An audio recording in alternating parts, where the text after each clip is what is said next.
you got a couple of questions. Manisha Priyam, please. It's directed partly to Derek. Every time the small parties raise their heads, the parties that are not even being discussed here, but the Gandhana Ganatantra Party, the Chhattisgarh Sadbhavana Manch, if we are seeing the narrowing of that gap between the Congress and the BJP in Chhattisgarh and Madhya Pradesh, these parties are playing spoil sport. So every time the BJP says I am a national party, there are these local actors that raise their head and take the sail away. No, what Ravi Shankar Prasad is saying, that come 2014 and the national voter will not look at these parties. Why? The national voter will say, in Delhi I need an alternative. My Delhi alternative is BJP. That's his argument. His argument is that. He's not contradicting me, so I assume that, yes, he's right, I'm right. That is his argument. Why aren't they saying that in the Delhi polls? Rashid. No, I did not say anything to you. In Delhi, You are Lok Sabha election me out is going of to be context BJP. today, Why not which you now? do. I don't grudge that. I'm waiting for my chance to respond. No, I thought you said that. I thought you made the prophetic comment, I am the alternative. Now, I am the alternative can be interpreted in various ways. Obviously, you are the alternative. Then I assume you are talking about being the political alternative to the Congress party. Because in the absence of Congress today, you are the alternative. Ravi Shankar Prasad has become the object of Arnab Goswami. I grant that. I welcome that. Only give me the time. I assure you, you are mistaken, Mr. Prasad. That's so wrong. Please, what are you insinuating, Mr. Prasad? Take that back, I say. Take that back. Now, Vinod Mehta wants to counter you as well. Vinod Mehta. I don't want to counter Ravi Shankar Prasad because there are three takeaways from your poll. We should not at all be surprised that Congress is getting hammered. That is not a surprise. The second thing is that, as Derek is saying, that the third front it indicates that the third front will emerge altogether as the largest force. The third very important thing here is, from the BJP's point of view, they put all their eggs in one basket, that Mr. Narendra Modi was going to turn this election around. You don't think so? And even in states where there were more than two, Congress, BJP, and other, that there'd be a Modi kind of wave. How do you know that is it? Your results suggest, your results for the moment in the state elections, you can argue that the national election things will change. But in the I'm not arguing, Ravi Shankar Prasad is. I'm saying in the state elections, there is absolutely no evidence, or there is minimal evidence of the Modi effect. Now, some kind of miracle will have to take place between now and the general election for the Modi effect to be felt, so that it can overcome these encumbrances. No, we see today the BJP is more focusing on what the Congress party has lost. And despite the absence of the Congress party... Congress party's losses don't help the BJP. No, but they gain at the Congress party's expense in these four states. Yes, they do, but the third front, what Derek O'Brien is talking about... No, and on top of it, the Congress has 5% share in Bihar, 14% in Gujarat, less than 20% in Tamil Nadu, some... 28% in Odisha, 42% in Gujarat. If you look at all these projections, it's a tough time for the Congress party. There is one bottom line here. If the BJP is going to form the government in 2014, Mr. Narendra Modi would have to do much better than what he is doing This is being repeatedly asserted. Navika, coming to you, Nitya. Not only will the BJP have to individually do much better, they should be doing what they haven't been able to do in Delhi, which is shopping for alliance partners. Yeah. That's going to be the key to success. And at the moment, Akla Cholore is not going to help the BJP at all, because this 4 states is not the rest of India. There are several regional parties, and who are you going to do business with is a plan that you'll have to have in place now, not leave it like you left Harshvardhan for Delhi till the nth moment. Well, and you know that other people are forming their alliances. A little bird told me today that there was even an approach made to Farooq Abdullah to be part of that that secular front, which was, and Farooq Abdullah apparently considered it. I know he'll reject it the moment I'm saying it. I was told that there was offers made. Praful Patel would come to that meeting, and there was an attempt to make a third front. All I'm saying here today is that Manish Sisodia, I take it back to you. Nirja, I take it back to you here.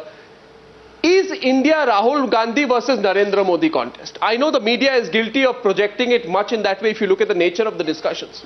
But if you look at what the Aam Aadmi Party has done, and you take the real facts of how the country votes, is it a Rahul Gandhi versus Narendra Modi contest? See, I would, Arnab, look at it after your survey today as a contest between a Narendra Modi-led BJP versus a third front supported by Congress. That's the way the things are going.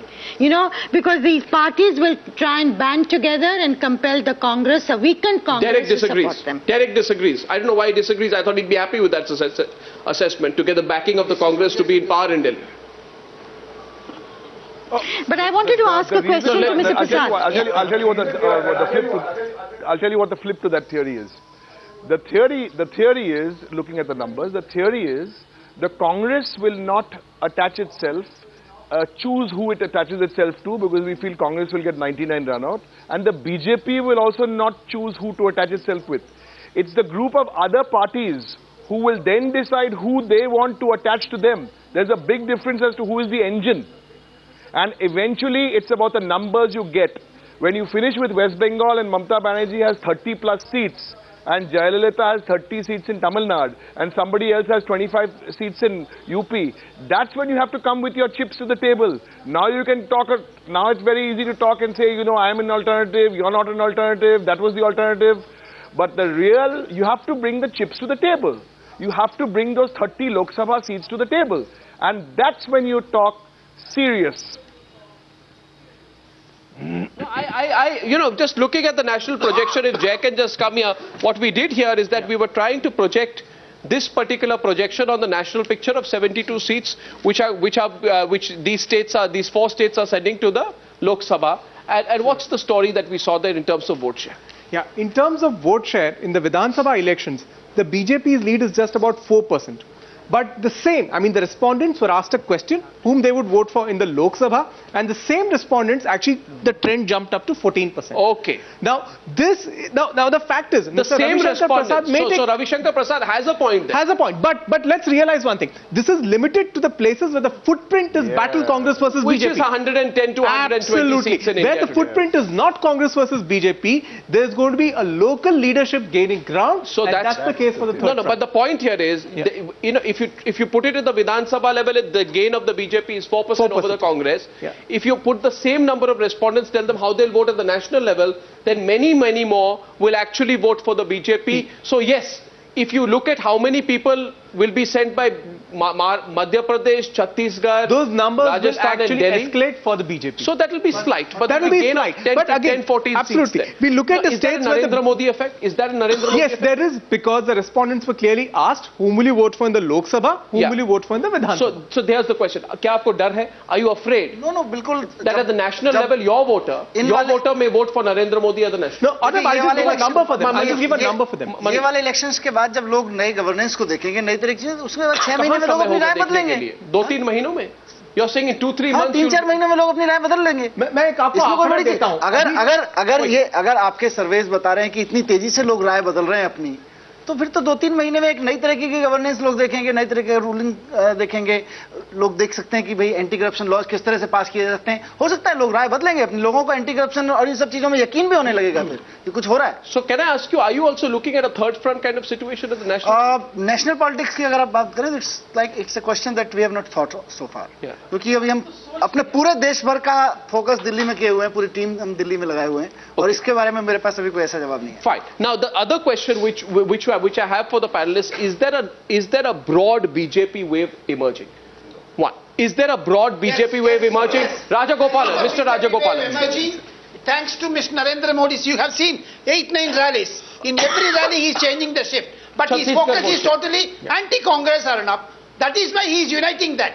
In that stage, Aam Aadmi Party will be washed out from Delhi. This type of small parties will not be in the electoral scenario at all. Everyone will be anti-Congress wave is in the country. That will be translated to the BJP. Arnab, the figures you showed for the 4 states, can we look at Delhi specifically? What happens in Delhi when you ask that question about the Lok Sabha elections? Because it will give us something I more don't know if you have the graphics up, but Jay will tell you the same we can quickly push to the data. The question put by one of our panelists is there a possibility that the Aam Aadmi Party voter will vote for the BJP at the national level? Jay, what's the answer to that? So when the question was asked to respondents what the Aam Aadmi Party voter would do in the Lok Sabha, in fact all the party's loyalist voters, what they would do, The Congress share actually declines the least. They go down from 30 to 26. Most of them stand by the Congress.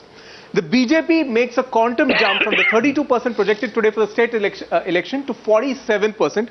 Most of it comes from the Aam Aadmi Party, as of which today projected loses half of them. It goes from 27 to 14. So that's the sort of shift. The next graphic I want to pick up, and that I have 5 minutes on the debate, and I think the next graphic I want to pick up is the Chhattisgarh vote share, the change in Chhattisgarh vote share, if I can have the pie chart on that up. And I'll just explain to our viewers why we are looking at the Chhattisgarh vote share. Because in drawing rooms across the country, in offices, among people who discuss and talk politics, and I'm sure this question is asked by you as well, is the BJP's Narendra Modi wave an urban, middle class, urban phenomenon? Or does it penetrate beyond urban India? Now, Chhattisgarh is one area which is not primarily urban.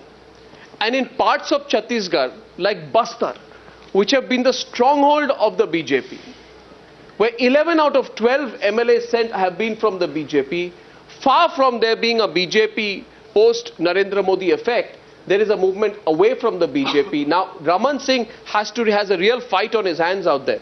The question is there that kind of a BJP wave happening in the far-flung regions of a place like Chhattisgarh? No. To the contrary, ladies and gentlemen, we are seeing the gap narrow down. The gap between Chhattisgarh, which as per our projections in September 2013 was 4%, is now down to 3%. Right. So the BJP increases its vote share, but the Congress party actually catches up. The question is, why would the Congress party catch up in a place where there is a straight Congress-BJP contest if there was a BJP wave? Is that a question worth asking? What do our panelists think? Is it a question worth asking? Navika, what do you think? One reason is certainly because in both these areas, Chhattisgarh and Madhya Pradesh that you're looking at, the Congress was a divided house. They've got their act together, and wherever they're getting their act together, there is a marginal improvement. But would they have been able to get their act together? But they're still not getting to the winning post. No, sure they're not. But how can they, if there was a wave, would there have been any perceptible closing in of the numbers on the ground? That's the limited point I'm asking. If there was a wave. Did you ask the same question in Chhattisgarh as you asked in Delhi? That how would they vote in the Lok Sabha election? Do I have the answer to that? Yes, we have the answer. Now that's again very interesting. The Congress, which is projected to poll 40% in November, goes down marginally to 36.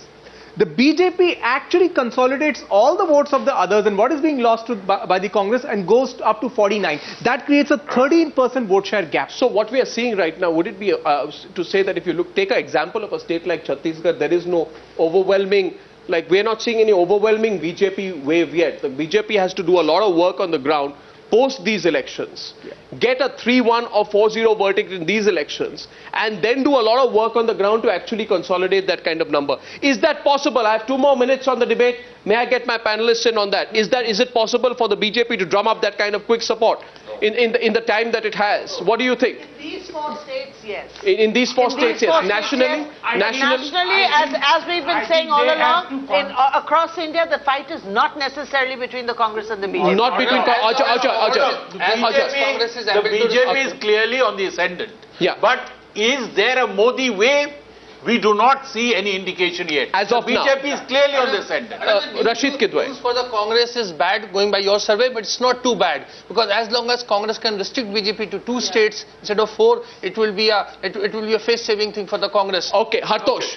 Like in Delhi, where the real fight seems to be now between the Aam Aadmi Party and the BJP, I think that's mirroring the national picture where the Congress recedes into the background. It's the BJP versus the third front parties. Yeah, it's going to be more a BJP versus the other state parties in the jostling for space. So the Congress party really has a lot of catching up. The BJP has some catching up to do with the regional players. Vinod Mehta. I think that one of the things BJP has to do is slightly reverse this obsession that the election will be won by Narendra Modi. Yeah. That they have to fight the national election with Narendra Modi as the face, but with issues. Narendra Modi by himself cannot win the election. So is the BJP seen as the party you can trust to bring onion prices down? Is the BJP seen to be the party who will bring potato or tomato prices down? They don't talk about these things. You know, are these the issues the BJP will speak about? Because the big talk of development, is it translating down to the Aam Aadmi? Does the Aam Aadmi want to see a picture of an India which is caught up with the developed world, or does he want talk of an India where onion prices are not 80 or 100 rupees a kilo. Navika, please, The 30 seconds left. BJP will need to use the results in these 4 states as a shot in the arm, but there are miles to go before they go to sleep. Yeah. And apart from improving their own performance, they will have to look at the alliance partner picture. You make that point repeatedly, and that is the only key to their success. Sankarshan, how do you see? UP alliance. Sankarshan. Everyone is walking out. DMK walked out. TMC walked out. Now NCP is walking out. National Congress is walking out. Where is UP? It's only Congress. Yeah, but you have 7 weeks to go for the That doesn't mean anything There is no positive for the UPA. BJP. If there was a surge in favor of Modi, the way the Congress is nationally and in these states, the Congress should have been decimated. The Congress, I do not see the BJP surging in a way that the BJP sees itself surging. Okay, Just Nirja. because Mr. Ravi Shankar Prasad says, I am the alternative, he doesn't become the alternative. Nirja. No, the I am the BJP will alternative take- because I have Narendra Modi. No, I am the alternative. I do not, They say the I am numbers the do not alternative support that. because One I have second. Narendra One Modi. second. numbers do not Nirja, support that. Nirja, quickly. I think BJP will gain because of a clear leadership and a negative sentiment against the Congress, Yes, but it will correct. only benefit Yeah. where the BJP has a presence. Where it doesn't I think have the a presence, BJP is being it will discussed not be ad able to. nauseum, so we give 10 seconds to reply here. I'm totally short of time. I have to go to my break, but it's only fair we get Ravi Shankar Prasad 10 seconds to rebut. He put his hand up twice. Mr. Prasad. Very quickly, I take the very important point given by all the panelists. The next Lok Sabha election, Arnab Goswami will be fought upon his stinking corruption, inflation, sense of insecurity, and not only the face of Narendra Modi, but the BJP party with all the cadres will work among the people of the country to win their trust. Don't forget one thing. Yes, Navika is absolutely right. We need to have good allies. Allies are coming, they will come. Because there are only 2 principles in this country, anti-Congress principle. And large number of so-called third front parties are anti-Congress in their respective states where they are pitted against the Congress party. Okay, Ravi Shankar Prasad, one potential ally smiling, one lost ally looking grim, and Manish Sisodia looking dangerous. I'm always Ravi Shankar Prasad, the spotlight's on you. The Congress is not on the show, so the spotlight's on the BJP. That's I it, take Jess that as Derek O'Brien. sporting Thanks very much for joining us on this debate.